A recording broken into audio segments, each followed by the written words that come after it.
Hello everyone, this is Tara Mediva from the Department of English and Humanities. Today I'll be presenting on language expression, safe space and suppression.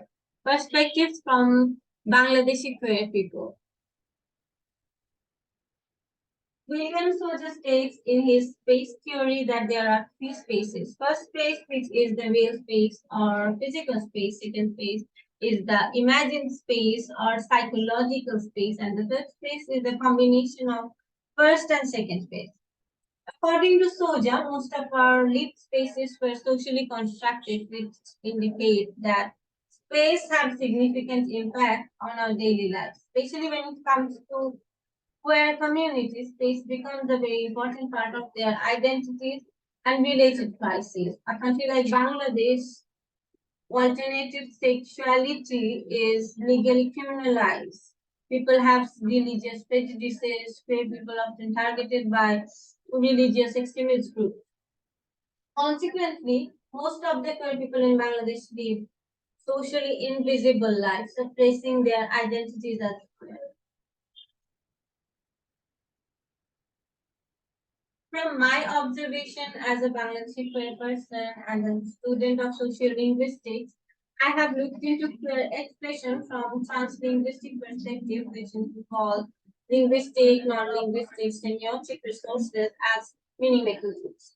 Here are some translinguistics and transsemiotic resources you can see in the slide. Among them, what stood out is Urdu, which is the sign language of Hijab community. For example, Paris, ortho sky training.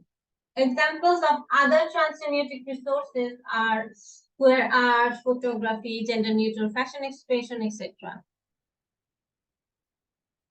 Now let's talk about Ulti as a form of linguistic suppression. Although Ulti as Hijab people sign language is one of their identity marker, it is also a form of suppression because it is used among Hijab people so that people outside can understand them. Therefore, some of Ulti expression represent their sexual identity, connotation, and practices, which may not be accepted in the society. On the contrary, suppression related to transsemiotic expression are more evident among queer people. They are often forced to act like cisgender straight people.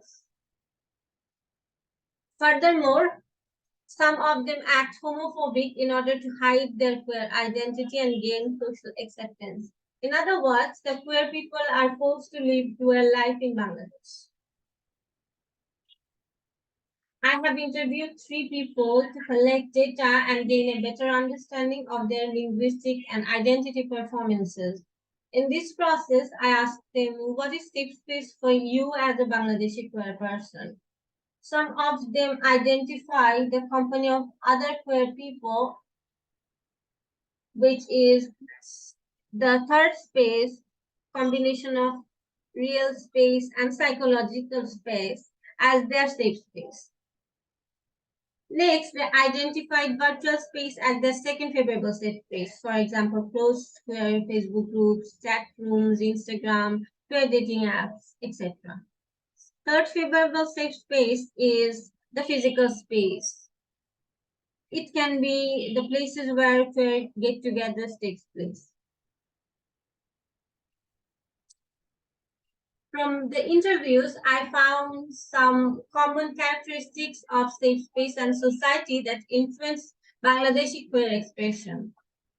In safe space, most of the people are non-judgmental. One of the participants said, আমার কাছে safe space হলো non-judgmental একটা place যেখানে identity নিয়ে কেউ তোমাকে judge করবে না. In such spaces, they can speak freely about their mental health, sexual health, dating life, etc.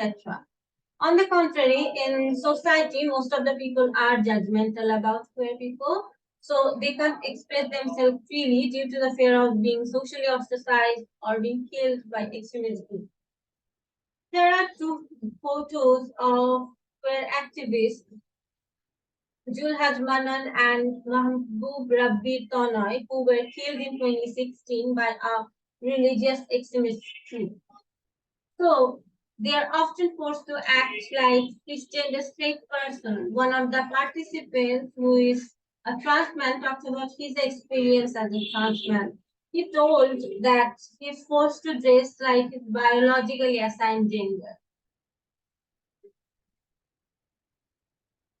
To conclude, suppression of linguistic and identity performances of queer communities of Bangladesh are evident through the data analysis.